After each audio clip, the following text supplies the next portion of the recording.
Ito ang GMA Regional TV News.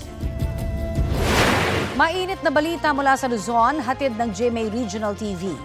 Patay ang angkas ng isang motorsiklo matapos madamay sa aksidente ng dalawang truck sa Tagkawayan, Quezon. Chris, ano ang detalye?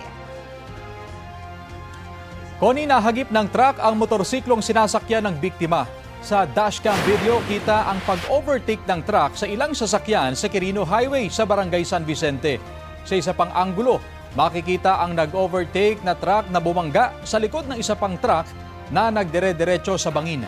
Nahagip din ng nakabanggang truck ang motorsiklo kung saan nakaangkas ang nasawing biktima. Sugatan naman ang rider, pati na ang pahinante at driver ng truck na nahulog sa bangin at ang driver ng nakabanggang truck. Base sa investigasyon, nawala ng preno ang nakabanggang delivery truck. Nakatakdang mag-usap ang mga may-ari ng dalawang truck. Wala pang pahayag ang pamilya ng mga sakay ng motorsiklo.